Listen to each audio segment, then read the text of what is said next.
We're at a Department of Energy facility with maximum security. I mean, you can't get into your lab without going through this full screening. You have guards at the front that go and make sure that your citizenship is on the right list, that you are who you say you are, and a spectrum of other things. You're saying that similar to what the sun does in space, where it has all of these different, parts of the electromagnetic spectrum that are being bombarded daily from the sun. You're able to recreate some of these environments here at this lab. If it's on the periodic table, we've made beams out of it. Some are curiosity-driven experiments, but others are just applications like a cosmic ray made out of iron. How is that going to end its life in my part? And we can mimic that here at the cyclotron. Periodic table continues to expand.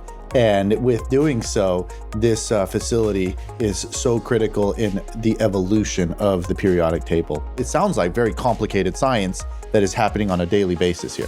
The very first ECR ion source, ECR stands for electron cyclotron resonance, was invented here in the United States. The first production of one was done here at the Berkeley Lab in 1984. Hey, Larry, thanks a bunch for joining us here on Micro Journeys. It's a pleasure to be at this unique facility. And when I say unique, we're at a Department of Energy facility with maximum security. I mean, you can't get into your lab without going through this full screening. You have guards at the front that go and make sure that, your citizenship is on the right list, that you are who you say you are, and a spectrum of other things. So first and foremost, thanks a bunch for allowing us to be here and doing a very unique thing here for the podcast, which is getting an in-depth look at the facility, the capabilities, which is just a national asset. So I really appreciate it, Larry. Well, thank you for having me. I appreciate it. Yeah, so it's a very unknown facility. I mean, it's not something that people talk about like at the dinner table, things like heavy ions or things like radiation testing or, even cyclotrons, right? I mean, it's such a unique thing. So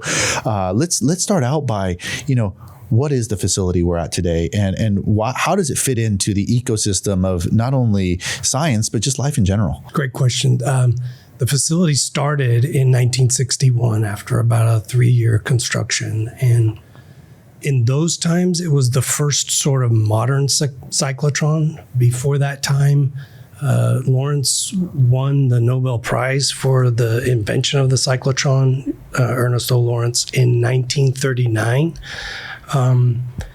And so it was in regular use after that, but the first modern cyclotron was being able to accelerate lots of beam through it and keep it focused within the machine. So when we do the tour, we can walk and talk our way through that. But in the 60s, everybody started to make copies of the cyclotron, and every nuclear physics department had it. So everyone and their mother had one of these. But the older it's gotten, we had a physicist once tell us, the older you get, the more unique you become. And it's certainly true of the cyclotron. Now, nuclear physics is more of a mature science and moving towards engineering. And so most of these machines have been retired, but this one is still around. And when it started, it was meant as a playground where nuclear chemists and nuclear physicists could work together on the same nuclear reactions and study both the chemistry and the physics of new nuclei that were being made. So Glenn Seaborg went to Congress and got money for the facility, and it was really meant to be a machine that you made radioactive atoms inside the cyclotron. We'll talk about how the beams are generated, but all the reactions happened inside the cyclotron, and the beams never left the cyclotron or went to other places. It's a very different facility now. After 1 year, they figured out, we can extract beams out of the cyclotron and then do experiments with them elsewhere. In the 60s, where we're making new elements and testing their chemical and physical properties, Now we're using the cyclotron about half the time for applications. And one of the applications is radiation effects testing, where as different groups, government and non-government agencies want to put things in space, you want to know how long they're going to last in that radiation environment. And so the cyclotron here, the beams of particles that we make, we can use those to mimic cosmic ray damage, mimic protons from the sun, and we can put a lot of radiation on the electronics that are intended to go into space. Do that before you spend the effort of putting it in space, and then also based on the results, when people take the measurements here, they can figure out, oh, at Berkeley, it lasted for this long in 20 minutes of beam. That corresponds to 5 or 6 years in a given orbit. And so they'll extrapolate from that. So to kind of, bring this full circle here, you're saying that similar to what the sun does in space, where it has all of these different, parts of the electromagnetic spectrum that are being bombarded daily from the sun, you're able to recreate some of these environments here at this lab. So we launch a satellite, we launch a rocket, something that goes into space, whatever the orbit may be, it's going to be hit by these radiation types of items. And here at this facility, you're able to mimic that. And then based on, physics, chemistry, mathematics, you're able to quantify how long the life would be of said object based on the testing that's done here. Do I have that right? Yes. Excellent. Yeah. And it's very much, when the machine first started, hydrogen and helium was the only thing that we were accelerating at that time. But now if it's on the periodic table, about half of the periodic table, we've made beams out of it. So carbon, nitrogen, oxygen, neon, gold, silver, vanadium, all the way up to uranium and sort of everything in between. If it's on the periodic table, we can make a beam out of it. And then there's different, some are curiosity-driven experiments, but others are just applications like a cosmic ray made out of iron. How is that going to end its life in my part? And we can mimic that here at the cyclotron by putting our beams in your parts. Well, not to get ahead of our skis here, but periodic table continues to expand, and with doing so, this facility is so critical in the evolution of the periodic table. But we've talked in generalities about said facility.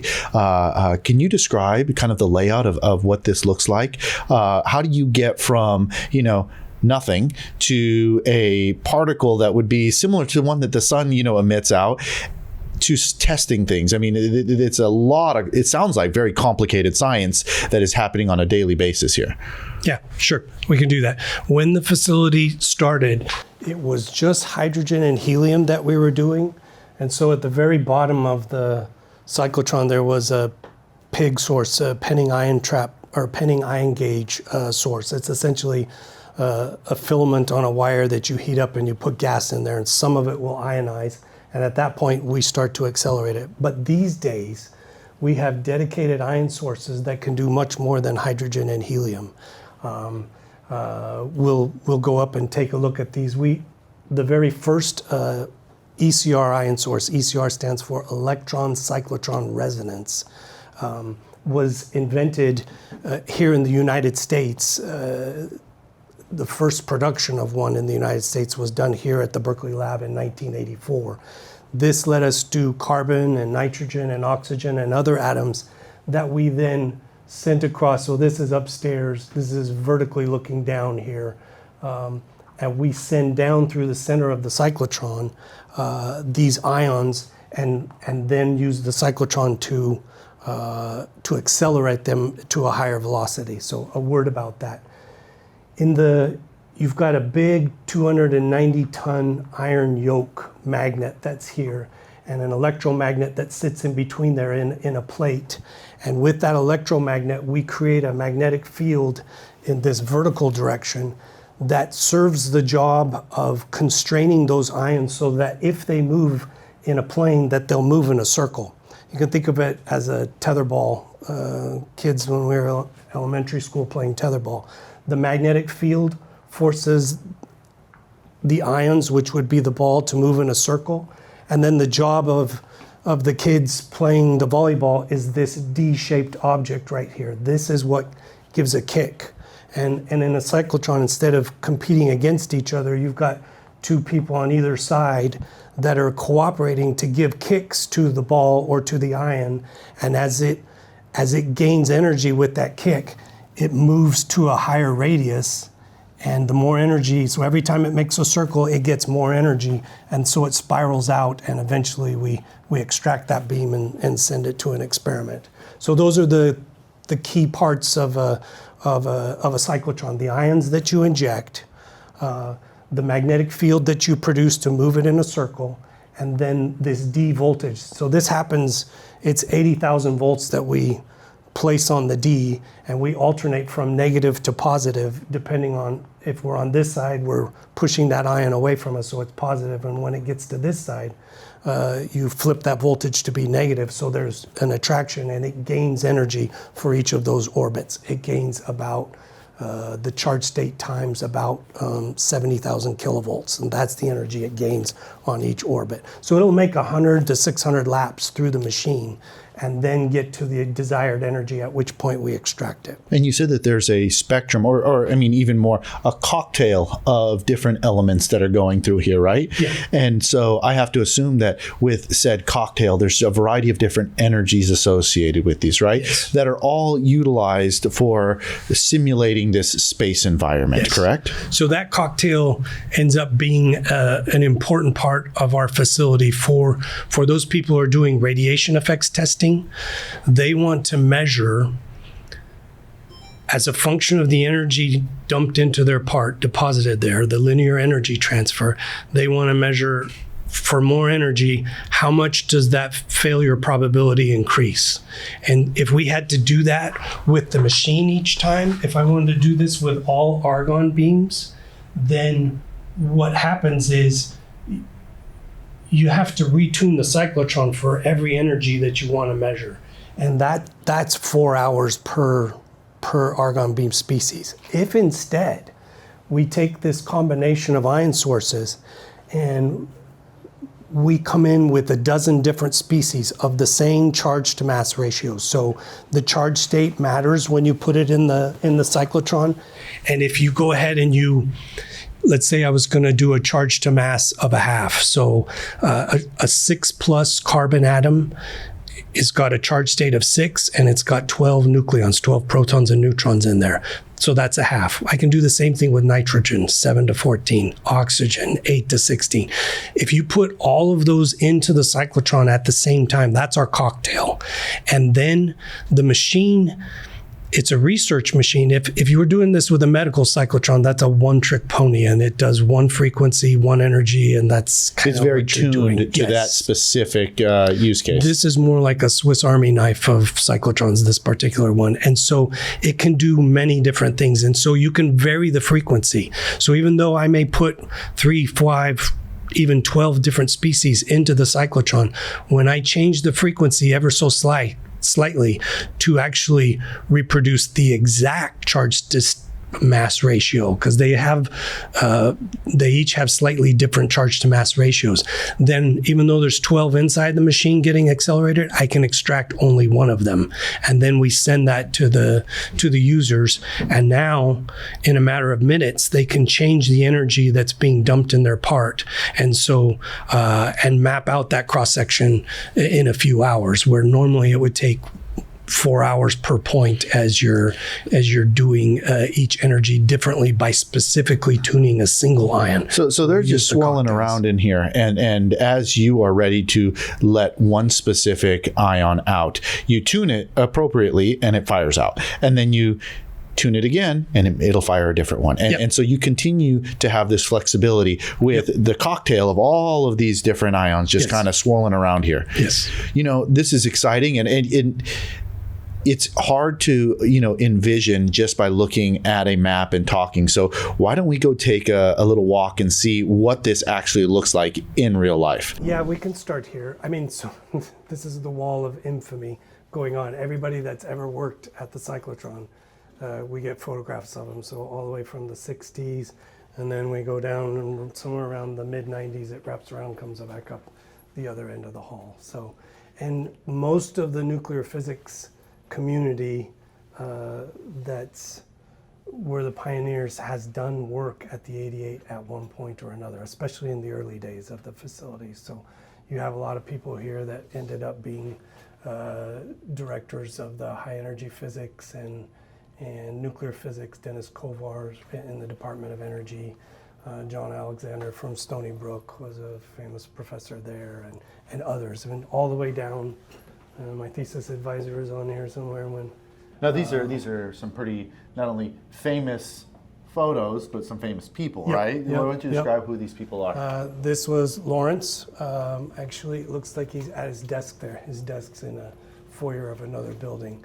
And he wasn't able to see the facility. It was built before, it was started under construction before he passed away, but before we got first beam from it, he had passed away. And so it was the last cyclotron that he was working on. It was the 88-inch cyclotron.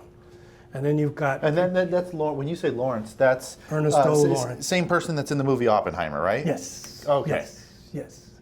We had his nephews over for a visit just 2 weeks ago. It was really cool. His nephews were here, and their sons, so his great nephews, and their families had toured all over the hill, and we were the last stop, and so they got to see a lot of the facility. In fact, they remembered being in some of the places here, and so that was interesting because Ernest's brother, John Lawrence, was started nuclear medicine between the two of them. Once nuclear things were happening with accelerators, they realized there was a medical application, and so his brother John Lawrence did a lot of work here at the facility as well. And one more question. I mean, this looks like a patent Yes. like representation, right? Am I tracking that? Yep, he patented in, well, it looks like it was 1934 for this one. I thought it was 32, but it looks, oh yeah, here's 32. So this is when it was applied, and I don't know what that date is, maybe when it was approved. But yeah, he did And this the is the patent for the cyclotron. Uh-huh. Interesting. For the, not this one, but for a cyclotron. the first prototype that he was doing, demonstration. Yeah, let's go Yes. check it out. All right, we'll go. We're in the middle of a long shutdown right now, so that means pretty much all parts of the facility will be open to us. So the high bay is what you're looking at here, and high just means we got a big door so we can bring in lots of big equipment, and then if we need to crane it anywhere, we have the big orange crane. And this crane above. here, I mean, it runs where we're facing left to right here, and Yeah. that large, portion right there is the actual crane. It'll pull down up to, what is it? It sounds like 10,000 pounds of. This one will do, so that small one there does 10,000, but the crane itself is rated for 60,000 pounds, but we haven't done that in a long time. Wow. It was used to, last time it was used to move these what we're looking at here are the shielding blocks. And the shielding blocks weigh, of order, you can see the numbers on the end, about 60,000 pounds each. Shielding because you're working with, radioactive stuff, right? Yes, when we accelerate that beam to high energy and high intensity, it generates lots of radioactivity, mostly gamma rays and neutrons. And so to protect staff and everyone else, the cyclotron is behind these 10-foot walls and roughly a 6.5-foot ceiling. But from time to time, you have to remove those shielding blocks to get access to the cyclotron. That's when the crane gets used. We haven't done that though in about 40 years to disassemble the vault itself. We're gonna go upstairs to where the ion sources are. This is where the beams are born. Okay. And then they're injected down to the first floor where we are in the center of the cyclotron vault. And that's where they come up to speed, where we accelerate them to. This is where they swirl around that we were talking about. And get to a high velocity. And then we use it for experiments after that. Awesome. So, as you were describing with all the shielding here, radioactive, experimental work is going on here, so it's controlled, and there's, a variety of different safety measures like you're wearing right here to detect whenever there may be some kind of radioactive concern, right? Yep. Okay. And the radiation that we're going to deal with upstairs is X-rays. There's not any neutrons or gamma rays up there because those beams haven't been accelerated up to speed where they can liberate lots of gamma rays or neutrons yet. So we'll talk about the X-rays that we see up here, but and where they come from. But yeah, we're going to the ion sources next. All right, so this is a ECR, so electron cyclotron resonance source and ion source, and the job of this is just to generate many different kinds of ions. So we'll start with a given material. We have some storage spaces here that show the different kinds of beams. We have argon gas, we have our cocktail gas. This is where we have a set of species of krypton and neon and other elements that are in gaseous form that we can just flow inside a plasma chamber that's behind this high voltage cage. And what we want to do is we put all those species into a magnetic bottle. The magnetic bottle is constructed with 6 magnets that constrain things radially, and then there's some solenoid magnets that constrain things longitudinally. So this plasma chamber is a cylinder, and this one that's about 2 liters.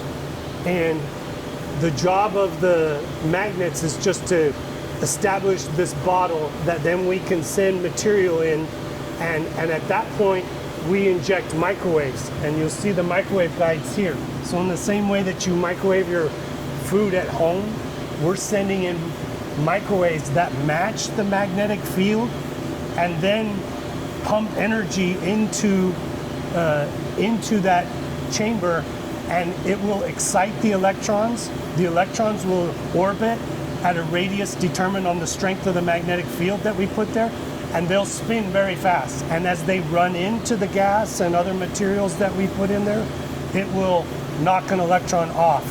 And so we keep it in that bottle long enough to hopefully strip as many electrons off as possible. So with this room temperature ion source, we can get up to 6+ carbon is really easy.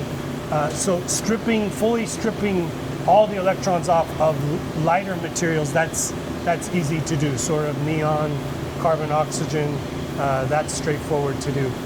And then after the ions have been generated, there is a large voltage difference between one end and the other, and we drift those ions out at a very slow velocity. They'll go across about 10,000 volts, and then we steer them downstairs to the cyclotron. Now, so just to make sure I'm tracking this, Yep. right? So you have these elements in here, right? You're flicking off the electrons, right? You're trying to take off as many of these as you can. And then when it gets to the state where you've taken or removed enough of the electrons, then you send it to the next stage, right? you actually send a whole lot of things to the next stage, but some of the stuff that you want is in there. You can't control at this point the charge state of the ions that you're generating, but you can make a distribution of them. And you'll see all of those when we have a Pac-Man magnet, this yellow magnet that if you look from the top down, looks like a Pac-Man object. Yeah. So when this goes through, we set the fields, and now depending on the charge state, it will turn a certain radius of curvature, and then we measure that distribution of charge states. We figure out which one is which, and then we only send the ones that we care about downstairs. Okay. If they have a similar charge to mass, that's normally in most groups you're trying to avoid that. But if you're trying to make a cocktail, yeah, you want all those ones, and you don't care that they're contaminated. For a normal experiment, you want to send just one species. But for the radiation effects testing, when we're making the cocktail, you try and lump as many of those as you can together and send them all at once, the entire cocktail downstairs to the cyclotron. For as good as charge to mass separation that we have here, the cyclotron does an even better charge to mass separation. We can separate out about a part in 3,000 mass difference, charge to mass difference in the cyclotron proper. Wow. So this is really kind of like almost like the source selection part of the piece here. You're finding the stuff that you want to send in there. Yep. You're keeping the stuff that you don't. Yep. And then it goes into the next stage. Yep. Now, turns out that the higher the magnetic field that you make in this bottle, the more charges that you can strip off. It's not exactly a cause and effect. The higher the magnetic field, then the higher frequency microwaves that you can put in there. And so when you double the magnetic field and then you double the frequency, the intensity of the species that you can generate goes like that frequency squared. So if you double the frequency, this guy will do 10 and 14 gigahertz. The fields are such that you can do that. If you want to do better than this and get to higher magnetic fields, then you have to use superconducting material, and that's a different ion source that we'll look at right now. And to get to superconducting, I mean, there's a lot of cooling involved in that to get it to the superconducting state, right? Yep. You just don't buy a magnet or wind a magnet Nope. or do something like that that is off the shelf. There's a lot of additional material science that goes into this, correct? Yep. So this is a homegrown research project that was started in the early 2000s to make the superconducting one that we're going to go look at. So why are these important? If for old cyclotrons, you run out of things to do if you're only relying on the performance of the cyclotron. But when we inject higher and higher charge states, the cyclotron, the energy per nucleon goes like the charge to mass squared. So if I can get a higher charge state, I can get to higher energies, and I didn't do any work downstairs. It was just I injected something different. And the same accelerator can move that given element to a much higher energy just because you started with a higher charge state. So what you're looking at is the fountain of youth for old cyclotrons, because and about every 15 years we upgrade the ion sources and we have a new lease on life. Time zero, we're reborn at that point, because all of a sudden there's new things that we can do with the cyclotron beams, and we didn't really change anything downstairs. It was just changed what we injected in the first place. Yeah, so you do the heavy lifting up front here. Yes. And that creates a big benefit during the what I call the source selection piece here, or while you're finding the items you want to put in and Yep. the items you don't. Yep. And that creates a benefit early on, because now you get better stuff that you're getting in, better ions that you're putting into the cyclotron, Yeah. correct? Okay. Easier to accelerate. In any given orbit, they go to a higher energy because their charge state, it's the charge times the voltage, and you're just crossing that gap downstairs where it gets accelerated. And now it gets a higher energy because it has a higher charge state. So now you're starting with, in this case it was niobium titanium, and you're making an ion source similar to what you did, same magnet geometries, but now the whole thing has to sit in a liquid helium bath to get cold so that the magnets go superconducting, and at that point you get much larger fields. And with the larger fields, we're able to send higher frequency microwaves in there, and we do a much better job of stripping. So next door, if we were trying to do uranium beams in the room temperature one, we might get to 5, 10 plus charge state, maybe. But here, we can easily strip off 30, 34 plus, and go up to 60 plus, so that it has a charge state of, you've stripped off 60 electrons, and so the uranium nucleus has a charge state of 60 plus, and now you can make a beam out of this. In the 80s and 90s, we never made a uranium beam. But now with this one, we can do uranium of 7 MeV per nucleon and do experiments with it if you like. And There's actually some curious. It sounds like it's a complement of a couple things, right? Yes. Understanding of how a cyclotron works and refining that. Advancements in superconducting and understanding how superconducting properties can help with the magnetization piece, right? Am I tracking this correct? Yes. So to get to the next generation after this, what you'd like to do is now change the superconducting material, because niobium titanium has a given field for a given current that you can do.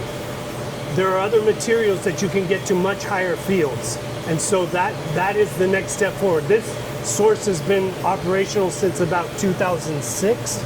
We finished building it in the early 2000s, but the first beam through the cyclotron was about in 2006, and so we've been milking that for a long time now, and we're due for we're due for an upgrade for the next generation ion source. It turns out that it's really tricky though.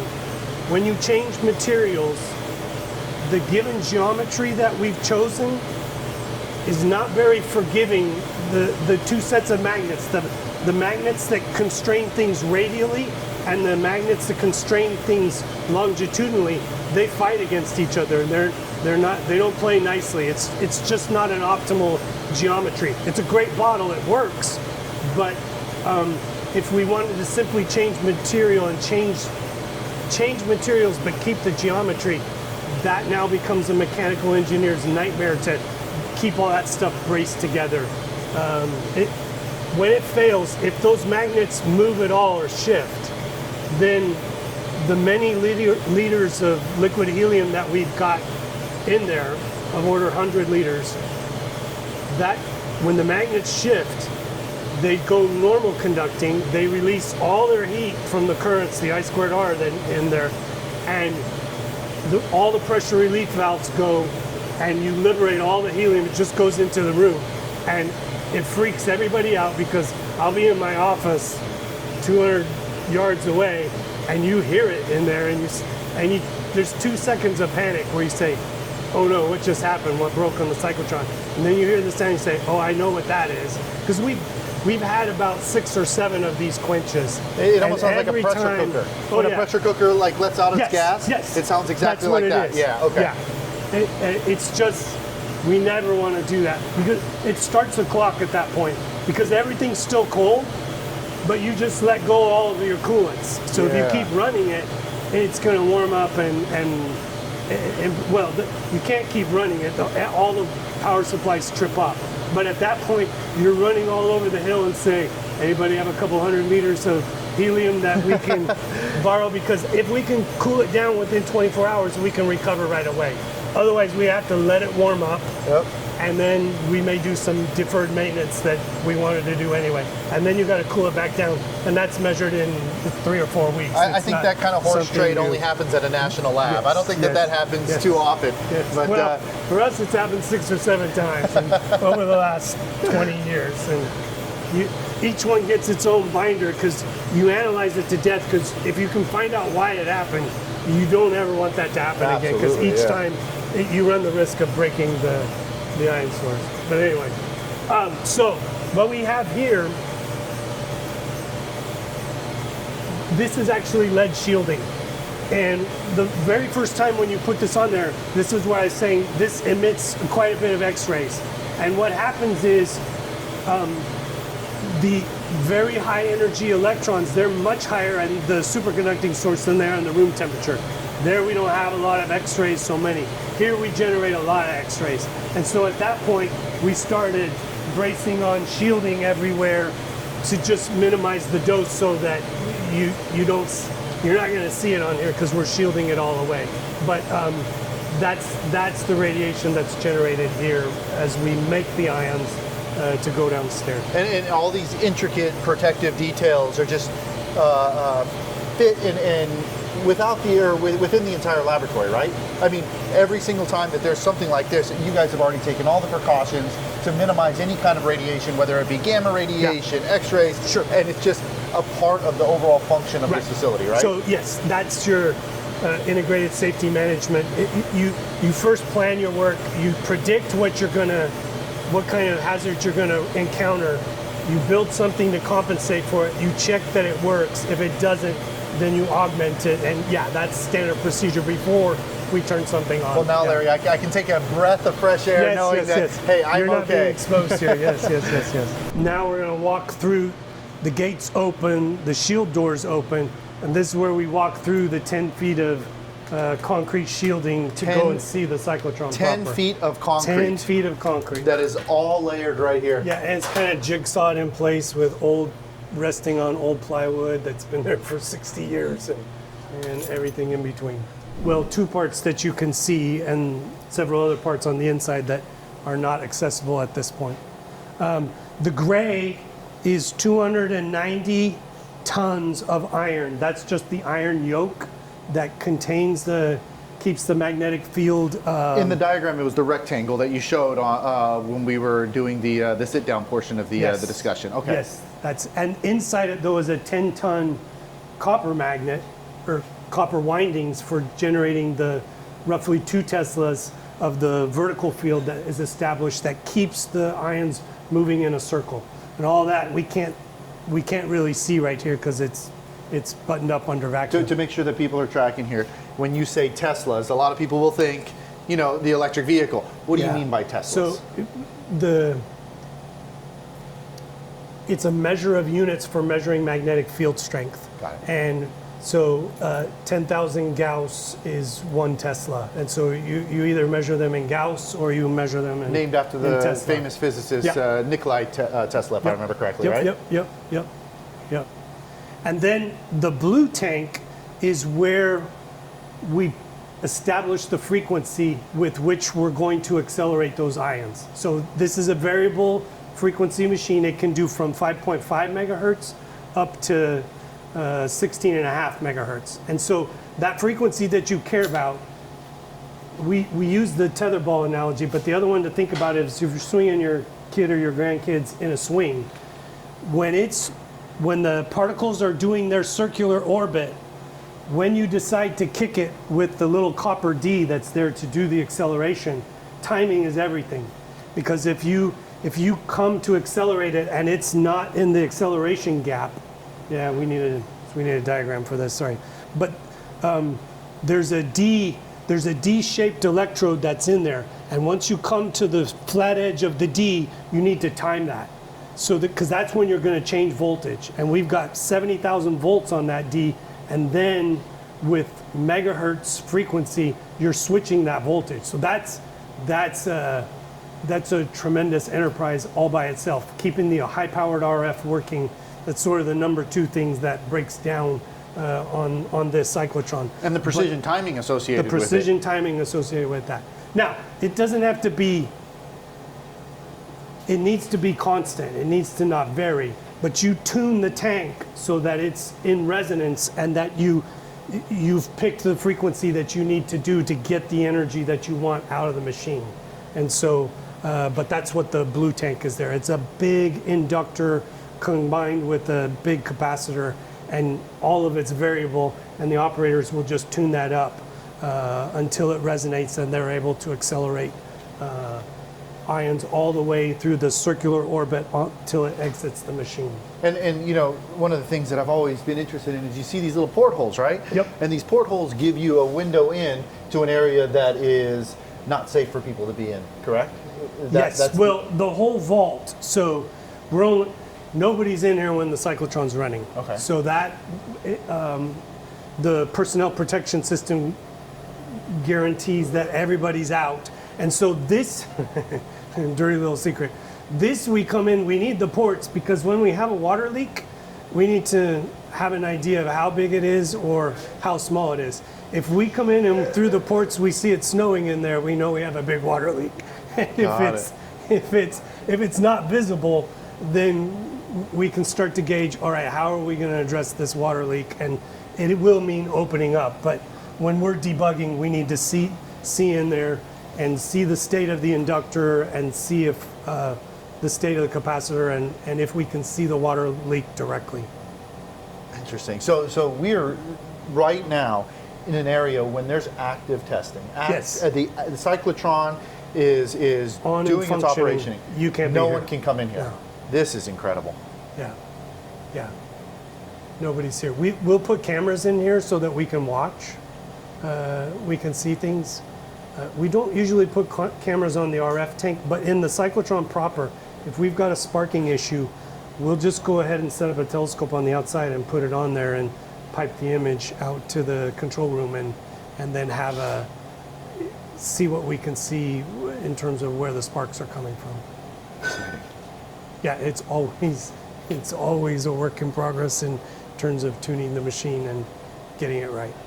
The way that the lab is set up is that you have now the cyclotron. It has these ions that are just firing out, and you're able to split them based on the type of test you want and the way that you guys compartmentalize each of these different unique tests is via a cave, correct? Yep. Okay. The cave represents an end station where we're delivering the beam for use for experiments.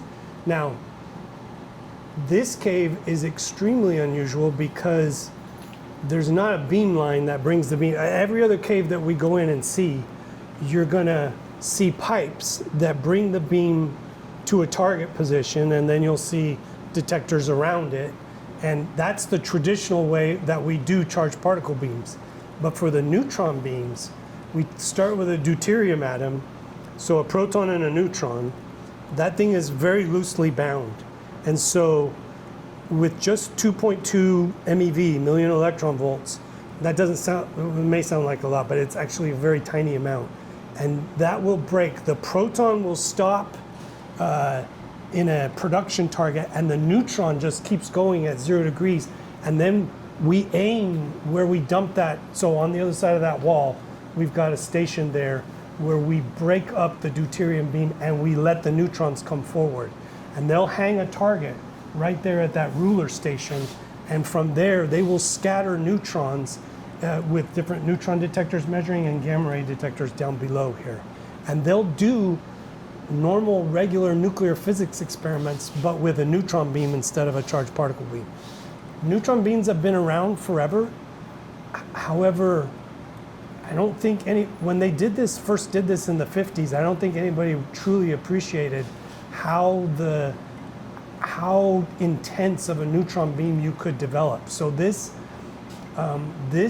we started about 10 years ago, and we dedicated 2 caves for it, so 2 end stations where they can do neutron physics experiments. This one is very much that the neutron beam really looks like a beam that we're traditionally used to. At the other end station, it's just a big blowtorch. We bring the target as close as we can to where the neutrons are produced, and you just get incredible fluxes and fluences right there.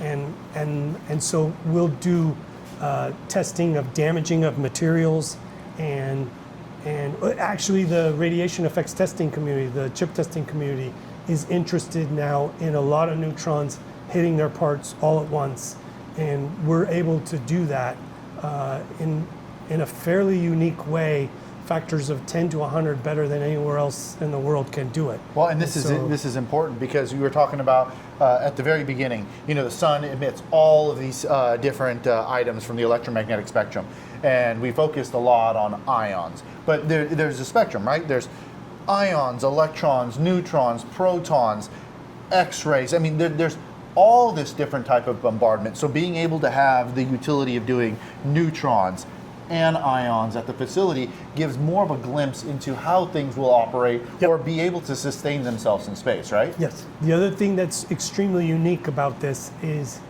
these neutrons come with the time structure of the cyclotron, and so they're able to characterize neutron scintillator material by using the timing of the beam and the timing of their detectors. And when they put in a scintillator at the target position, they get great timing from that. And so they're able to map out the light production as a function of neutron energy in a very precise way. That was also a technique that was pioneered here.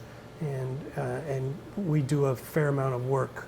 And each of these different pieces, Larry, are detectors, right? Yes. These are angled to different spots, so they can pick up, different interactions that are happening when the neutrons are bombarding the subject. Yep. And we get, because of their different positions, we get angular distributions of those neutrons, of these small detectors on the side.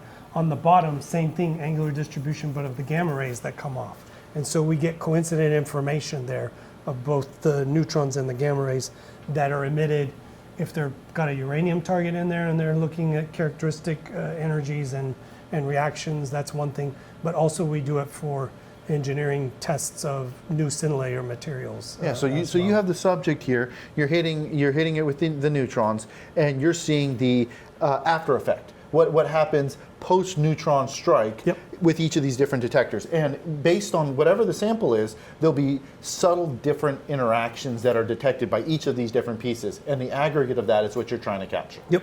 Got it. Next cave or end station that we're going to see, this is where the radiation effects testing happens for people that are putting parts into space. When you say they're putting parts into space, we're just talking about electronic components, Yep, right? electronic components.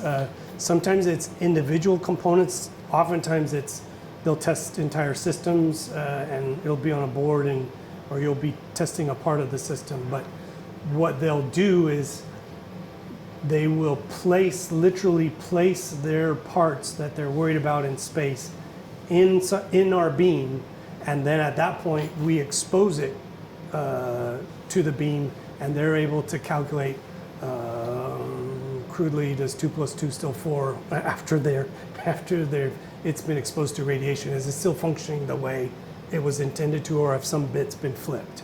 Yeah, and well, and you know, one of the things that usually goes unthought by people that are not in this industry is that it's very different from the electronics that you have on your day-to-day use, right? With an iPhone, you have the ability to take it back in and say, my iPhone's not working. You don't have the ability to go into space and swap out a card, swap out electronic components. So the criticalness of the testing that is done here, the analysis buys down the risk of having something that just completely dies with no replacement in sight. So you were describing here, this is where the electronic testing happens, correct? Yes, yes. And so for our low energy beams, they'll do this inside of this big scattering chamber. So unfortunately, this chamber is not vented to air.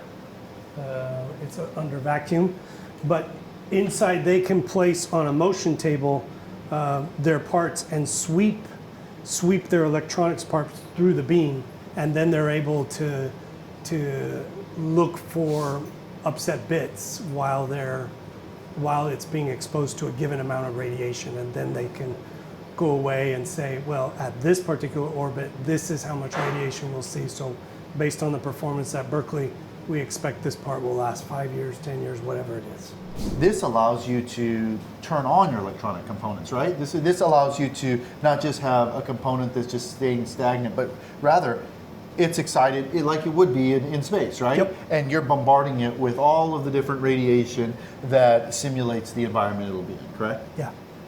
And the same rules apply here. Nobody's allowed to be here. They'll set up their electronics, bring in, whether it's USB connectors, SHP, we've got all kinds of pin connectors here that they can use, and they'll insert their material in the chamber, we'll expose it to beam, but they're upstairs bringing readout from their parts up to their equipment, and then they're counting the failures upstairs while the radiation exposure is happening downstairs. So they're isolated in another room. They're isolated in another room. They're doing all of this remotely, so that way they're not exposed to the radiation. Yes. What is going on here, Larry? I mean, what I'm looking at here, it looks like, you know, this big piece of metal material. Something is happening here. Yes. What is going on? Yes. So we this is our next draught of the fountain of youth. The next ion source that we're going to have is the magnet geometry. The magnet bottle, the first piece of it is being constructed here. We've been working on it for about a year. So when we talked about the superconducting magnet upstairs, and we're going to need a couple of shots of these pictures here, right here. The superconducting magnet that's upstairs, it has the acronym Venus, and these are the 6 coils that are responsible for the radial confinement. And then on the outside, we put some solenoid magnets to give us longitudinal or along this axis confinement. And these 2 pieces are what generate the magnetic bottle. We've done about all you can with this sort of traditional geometry. Those quenches that we mentioned, a lot of it has to do with the current that's flowing in a circle here when you're alternating the polarity. So this has a current in a field in one direction, the other one has a field in the other direction. The result of this is neighboring magnets do not play nicely with each other. And this is the mechanical engineering difficulty of clamping this sort of magnetic bottle structure that is a traditional one. These two don't play nicely with each other. The currents are flowing against each other.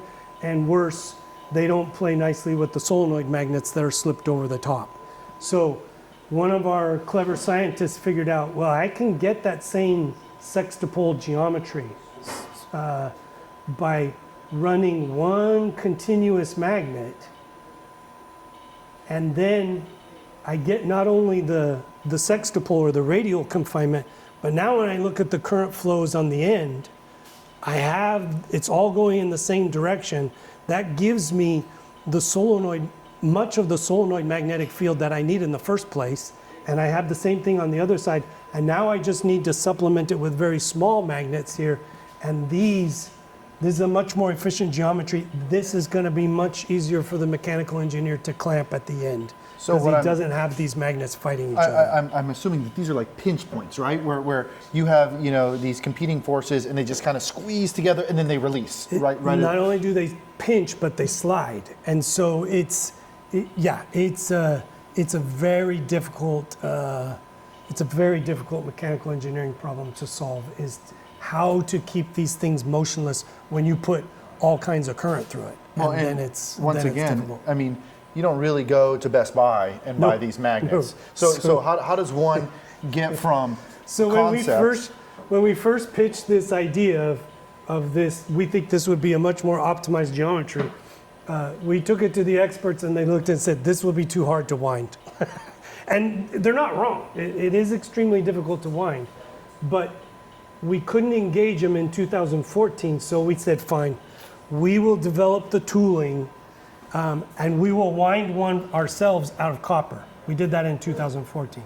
And we showed that we could do it and that it could work. Then we got the funding for it and said,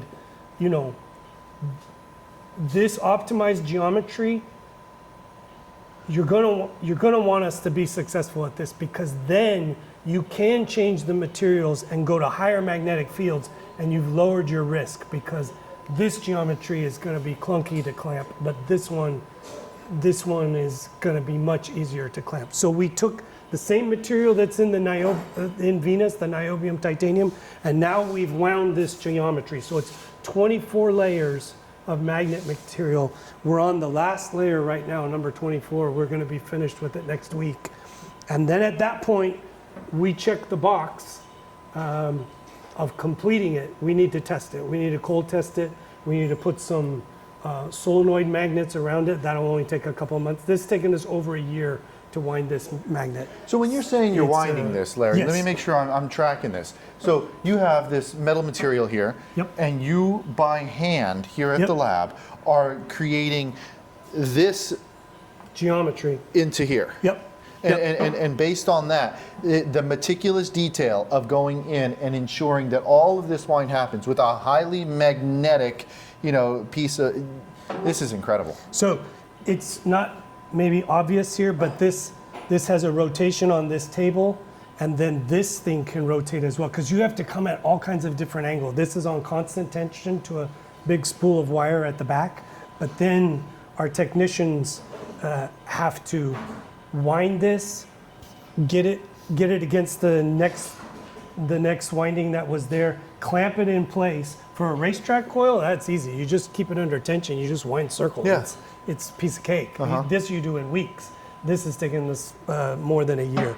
And so when you have these complicated windings, it doesn't want to hang together. So you've got to clamp it down, and then you put layers of glue in between each layer and just keep it so that it all stays together. And then in the end, you still have to clamp it. It's just going to be mechanically, it'll be an easier job to do. So yeah, this is a piece of work. We've had about 8 technicians, 8 to 10 working on it at any given time, because it is so tedious. We didn't want to put people on a suicide watch that they're just going to go nuts because this takes so long. So we limit them to about 2 hours at a time. Say, make it work, and do it right. Measure twice, cut once. We can't have a screw. Enough time for a podcast, right? Yeah. To listen to a podcast. Yes. There you go. So I'm Jacqueline Gates, and I am the group leader of the Heavy Element Group here in the Nuclear Science Division at Berkeley Lab. So what does that group do here? Yeah, so our group studies super heavy elements. These are elements that don't exist naturally here on Earth, and so we have to create them at particle accelerators around the world.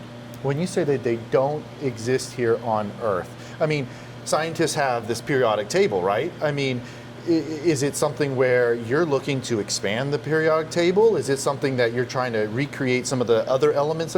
Describe what you mean that they don't exist here on Earth. Yeah, exactly. So the periodic table, if you think back to your high school years in the periodic table, there are currently 118 elements that we know of on the periodic table, but only 90 of those can be found on Earth. Things that you can dig out of the ground or find in the air around us. That means that about a quarter of the elements that we know of on that table, they're not things that we can find here on Earth. They're things that we make in nuclear reactors, they're things that we make at particle accelerators, and our group, we study how those things are made and how we can make new ones. Wait, so make sure I'm capturing this. So you're able to recreate, or not even recreate, find new elements that never have existed and be able to see them for the first time? That is one of our goals, yes. Wow, that is incredible. And what you were describing, Larry, at the onset was that this facility, this lab, has been known for some of that groundbreaking work for multiple elements, correct? Yeah, there's about 16 different elements that have been discovered between campus and Berkeley Lab, and yeah, that's a rich tradition of the facility. And now we're on target to hopefully find one in the next, 2 years-ish, 3 years, is that about right? We're placing bets on bottles of Coke, what that's going to be, but yes. Yes, hopefully in the next 2 to 3 years. Oh, this is exciting. It's, one of the things that is going to be a popular question once that groundbreaking research is done is what is the name going to be? And that is all, you guys don't have to say it yet. I know that that's when you're going to keep close hold, but that is always an exciting piece. So we truthfully have had zero conversations about names. I think one thing's about scientists, we can tend to be very superstitious. And so I think if we started to talk about names and had a name already picked, we would feel that would be... We're ensuring that nature would not be kind to us at that point. Yes, if we had a name already picked, we would feel that would... We don't want to jinx it. Yeah, we don't want to jinx the experiment. We don't want to jinx it, but you guys are heads down, continuing to read. Now, how much time is involved in finding something like this? Is this something that it is a project at an hour a week? Is this an 8-hour a week kind of thing? I mean, how much time is devoted to something like this? Right now, for us to start the project, we need to upgrade part of our system. And those upgrades there's an entire team behind it. And that is hours a week for that team. So you guys are not only, doing the theoretical work, you're doing the foundational work from the facility perspective, and then the experimental work will follow once all of those pieces are done. Am I tracking this right? Correct. So we need to get every single piece in place to make the new element, and then once all of that work is done, it's probably a 100 to 200 day long experiment where we're just sitting and waiting for that element to be made. Now, I know there's a lot of physics behind this, a lot of chemistry, but how does one create an element? I mean, is this something that you take an existing medium and you just add to it? Is it something that, how does this actually happen? Yeah, you have it pretty much correct. We know of a couple of ways to make elements right now, but the way that we can make the heaviest elements out there, the stuff that we study, is we start out with 2 lighter elements and we just combine their nuclei together. So you basically are taking these 2 elements, you bash them together. Yes. And then you're hoping that they fuse together in some way, shape, or form, keep their overall structure for long enough to measure it. Am I right here? Yes, exactly. Awesome. You kind of just slam them together and you hope they stick together we need it to stick together for about a microsecond, so about a millionth of a second. And if it lasts for that long, we can get it to our detectors and we can detect it. and then we know that we've made a new element. This is the periodic table, and this poster has been up for so long that this periodic table is from before these elements were named, and actually from before these elements were discovered, so you can see where we had to handwrite in when these elements were discovered and when they were actually named. Now, And we kind of like, we could replace this poster, but Shows historical value. it's hard to, we can't replace it with one now that has these handwritten things on it, right? well, how is the periodic table going to expand? I mean, you really don't have many more spaces after this is taken. Does it go down here? Does it go over here? And more importantly, does it keep the properties of the way that the periodic table is structured, right? That's a curious thing. How you describe that a little bit? Yeah, so some of your listeners might remember from high school that the periodic table is structured this way because elements, as you go down a column, should have similar properties, should have similar chemistry. And so you should be able to look here and then have the same chemistry as you have here and here. But it turns out as you get to heavier and heavier nuclei, that changes a little bit. And you start to see those effects. You even start to see it like in mercury and gold. So mercury is a liquid, whereas gold and platinum and silver, all of those things are solid. And the reason why mercury is a liquid is due to the number of protons in its nucleus and how they impact the electrons around it. Same thing with gold, it's gold in color, whereas platinum and mercury and silver are all silver in color. And that's due, again, to how the protons in the nucleus impact the electrons that are surrounded and how that changes the chemistry. By the time you get up to these really heavy things, that interaction changes the chemistry quite massively. And you can expect that you actually can no longer follow those periodic trends. That maybe this element doesn't belong right here on the periodic table. Maybe it actually belongs over here on the periodic table. Same thing with this element, fluorovium. It might not belong right here. It might also belong somewhere over here. The next elements, if you're just putting them according to numbers, they would fall right here. And again, we don't know exactly how they would behave chemically. That's something that we have to first make them and then begin to understand what's happening. And then once you get into this region, you get really interesting things coming along, because another thing that you see with the chemistry is you have S electrons here, you have P electrons, D, F. Once you get into here, you should actually start forming a new row below, and you should get G electrons. And that could have completely different chemistry that we haven't even begun to experience or look at. So let me bring it back to one of the comments we were talking about. You got these two elements, right? You're going to smash them together. I mean, when you're creating a new element here, are you just cherry picking, certain ones in hopes that this happens? Are there certain ones that are the likely candidates that are best to fuse? How did one, find the elements and then know that those are the best ones to go smash together? No, it turns out that there's only, we have 118 elements here on the periodic table. We have 90 that exist naturally. There's only a couple that we can use to make super heavy elements.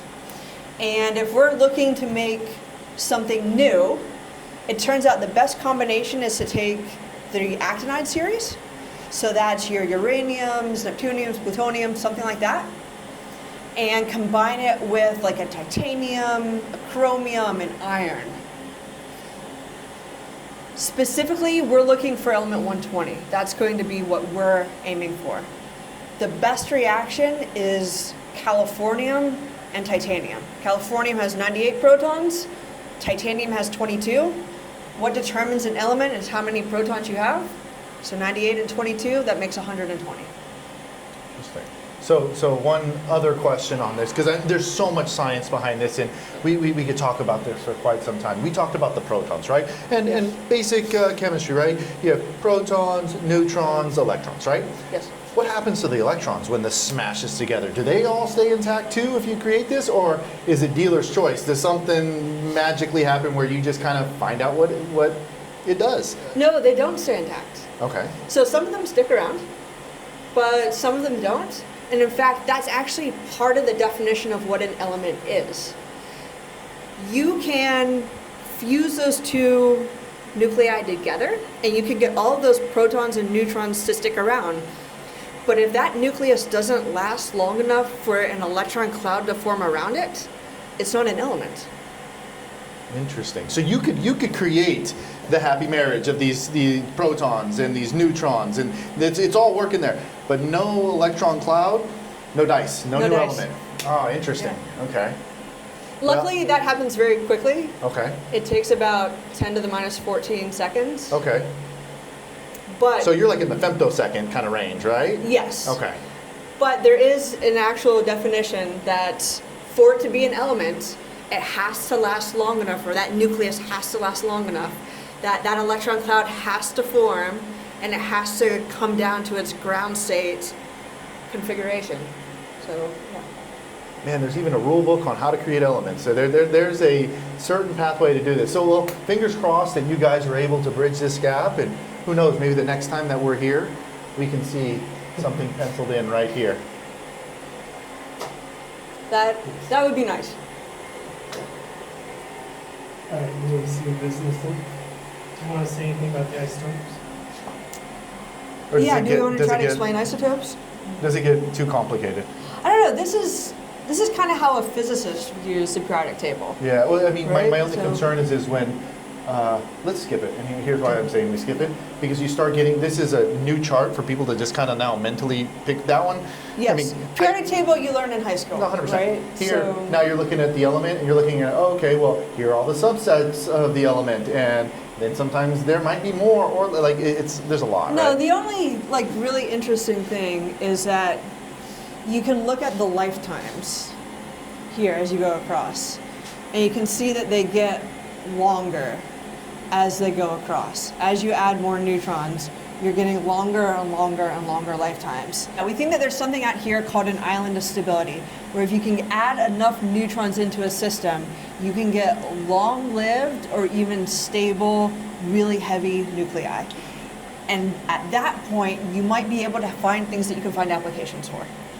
So you're actually going to be able to break past the wall here and have elements that are not a, millisecond, nanosecond, whatever it is. They actually do exist. So there's the theoretical hope that that is going to be what's in this section over here. Potentially. And you can start to see that because if you look at the lifetimes here, they get longer as you add more and more neutrons. It's like we're on the shore. And that's one of the things that we're trying to push towards. This is not, unfortunately, going to happen in my generation. That's going to be another generation's job. But we are on the shores of a predicted, potentially stable island of super heavy elements where we could potentially find long-lived things that might lead to things with applications. And I love the positivity here in the lab. You guys have already penciled in the 120. So I think that was for some PR thing that they made us do at some point. Yes. okay, so what are we looking at here? Yes, you are looking at where we actually make elements and then how we separate them out from all the junk that happens in a nuclear reaction. So the cyclotron that I assume you visited earlier, Yep. right behind that wall. So it's going to come, the ions, right? The ions Yeah. are going to come through here, and then they're going to zip through here, right? Correct. And each of these big pieces here, the yellow parts are magnets, right? And these magnets are helping to just steer it down this direction, right? Yes. Okay. And then it goes kind of down our beamline. And then right in here is where we do our nuclear reactions.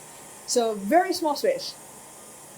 Okay, so I see this element here, and this is where I'm assuming the scientists can go in and make modifications for that little small space you're describing. They put their hands in these little gloved areas, they go in, they do their work with all the tools that are in there, correct? Yeah, so this is actually what we have in here. This is one of our targets. Okay, so this is a target. Yes, this Okay. is a bismuth target, so it's nice and stable. We can handle it. We can hold it in our hands. This has not been irradiated. But Safe. Yes, this is safe. This is an example of what we would stick in here. Okay. So this would be kind of in the center of that beam line in there. And that glove box is there so that we can handle radioactive targets. We can handle this after it's been irradiated and is radioactive. And the beam comes down and it hits this here. And this is kind of shaped this way because it's only hitting a little section kind of like this. But the beam kind of, our nuclear reactions, they're not very common. We have to try trillions of times a second to try to make a super heavy element, only to have it happen like once every day, or for a new element once every 100 days. You have this target in here, right? Yeah. And you're slamming it here, and you do it so many different times, and then your hope is that at one moment, everything happens. The stars align, and you're able to capture the new element that happens. Am I on target here? Yes. Okay. So And we're hoping that a new element gets formed. Yes. awesome. And so how do you know when it's formed? Is there a detector here, or how does that happen? Yeah, so that's a good question. So this target is actually very thin. It's only a couple thousand atoms thick. And we have it so thin because if we make our new element and it gets stuck in the target, how do we know we've made it? Yeah. Right? So it's so thin that everything, like the beam, everything we don't care about, but also our new element, it all comes out the back. And then it goes through this big blue machine. And it's called the Berkeley gas field separator. And its job is to take that single atom that we made and separate it from the trillions of failures that we have per second. It just so happens that there's some really nice tricks of physics. Our one super heavy element, it bends less in magnetic fields than everything else that we don't care about if we set everything up properly. And so we can bend all the stuff that we don't care about into the wall, and then we can bend our super heavy element into a detector. Got it. So you basically filtering out all the junk, and you're keeping the stuff you want. Yes. Got it. Our detector is inside of here, and then you can have all the electronics that we use to read it out coming through all the other mess of cables that we have. And then I want to take a second to just focus on how intricate all of this stuff is, right? I mean, how many times have you been at home and your computer has an issue? Your screen is blinking or something like that. You're dealing with one cable, two cables, and one screen. Here, you've got thousands, hundreds of thousands of cables all working in tandem, and a bad card, a bad cable, a bad everything. I mean, reverse engineering that must be an art in itself. Oh, it gets even worse because we care about noise in our system, and somebody turning on a pump or a module in the other room can impact the noise in our system. So we spend hours moving these cables millimeters sometimes to try to reduce noise. So that's why our cables are such a mess.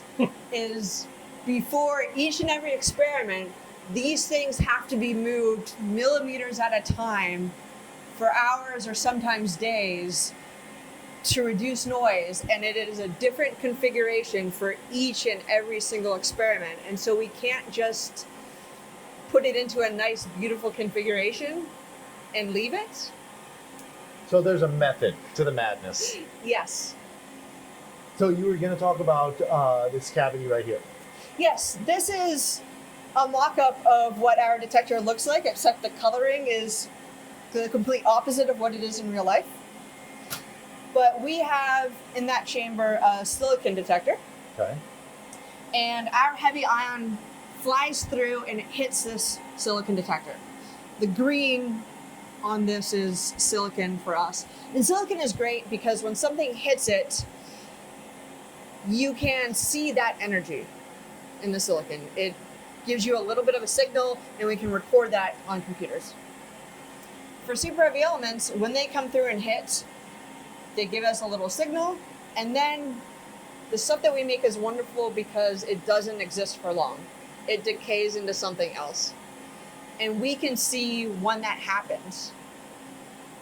And by looking at how it decays and what it decays into, and then that thing decays, and seeing how it decays and what it decays it down into, we can follow, say, element 120 decaying into element 118, decaying into 116, 114, And each all of these the way decays, down. are these the half-lives of that element? Yeah, so you would measure, it would decay with a very specific energy, and would decay with a very specific half-life or time. Interesting. And it would decay, you can't see it on a 3D, on like a printed thing, but this is a pixelized detector, so we can tell where it hits our detector to within a millimeter. Oh, wow. And so when it hits the detector and all of those decays, they have to occur within that same millimeter. But these half-lives are so quick, like you're describing. Correct. So you're able to see 120, 118, 114, I mean, just in that millimeter time frame. In a couple of seconds, occurring right after one another. Something like that just doesn't happen randomly in our detector. Yeah.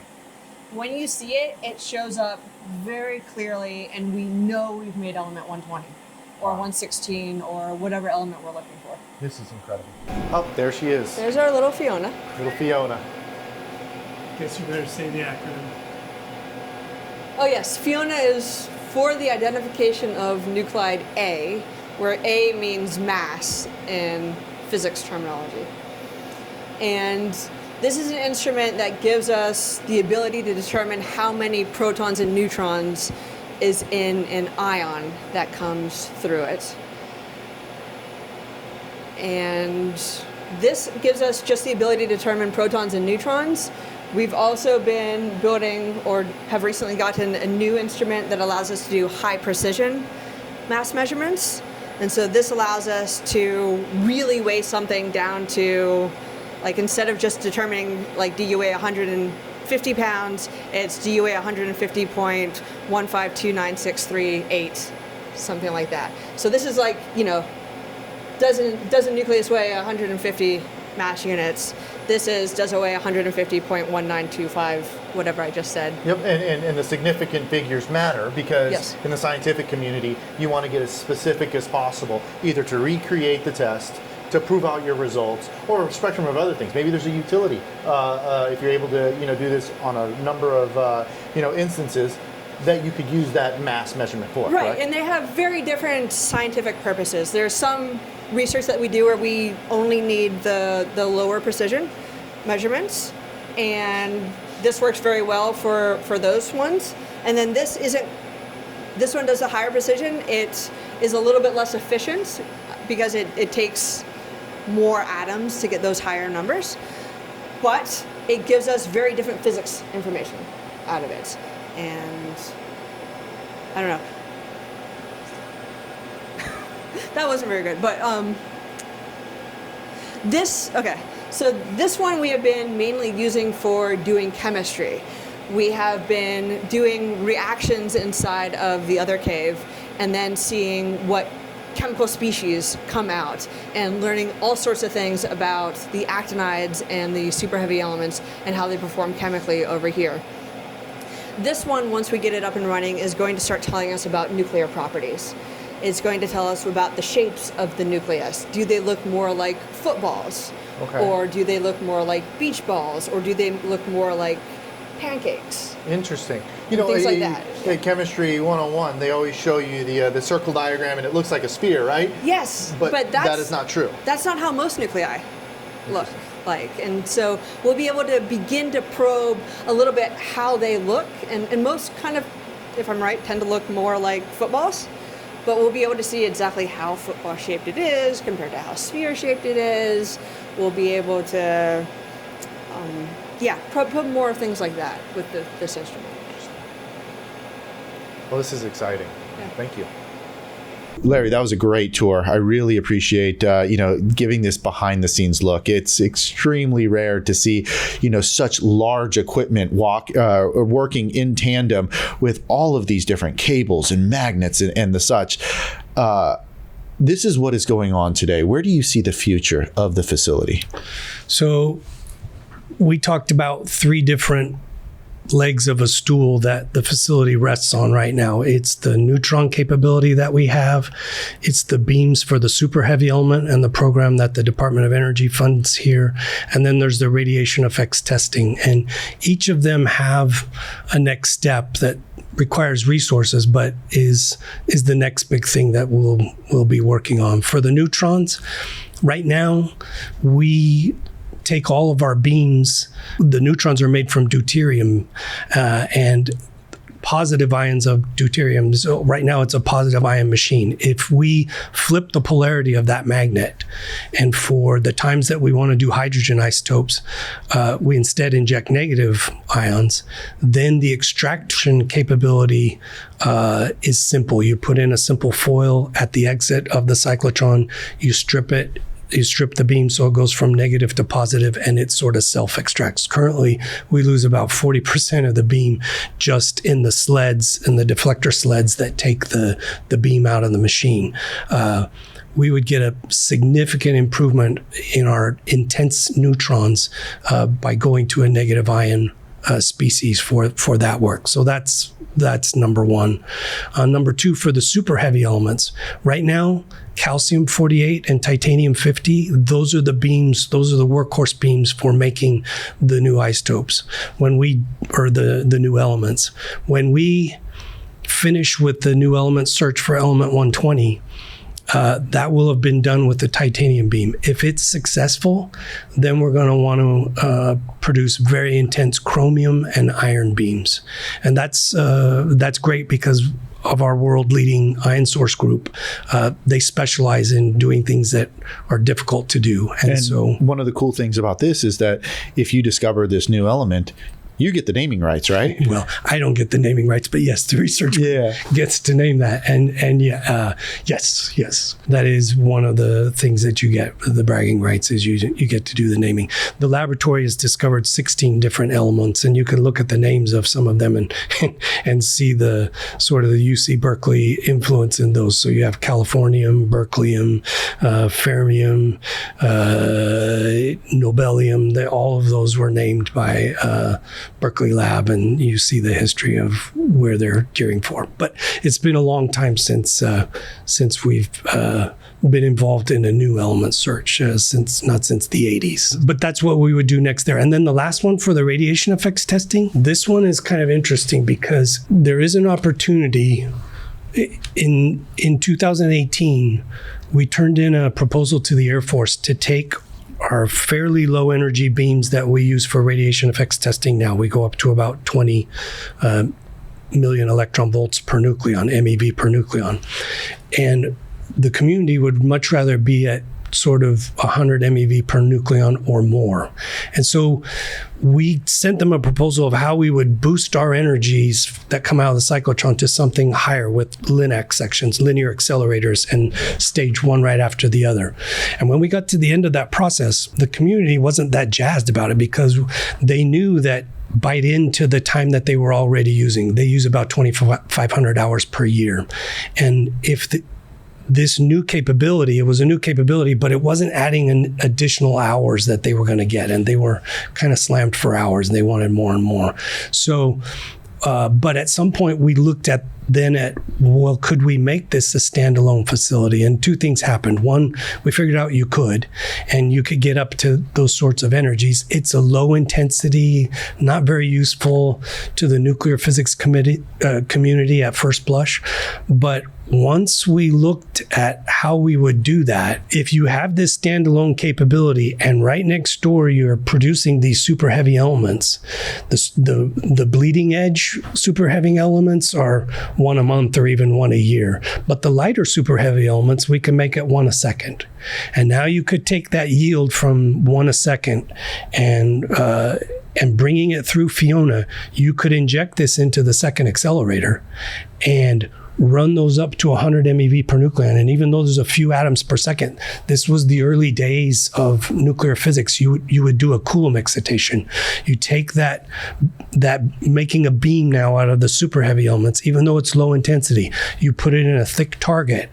And now this thing, the heavy element gets excited, and by the electromagnetic interaction going through a thick target, and then it de-excites, and you sit there with gamma ray detectors and you make all the measurements and essentially do all the traditional nuclear physics experiments, but now with something that we would have never imagined being able to do before.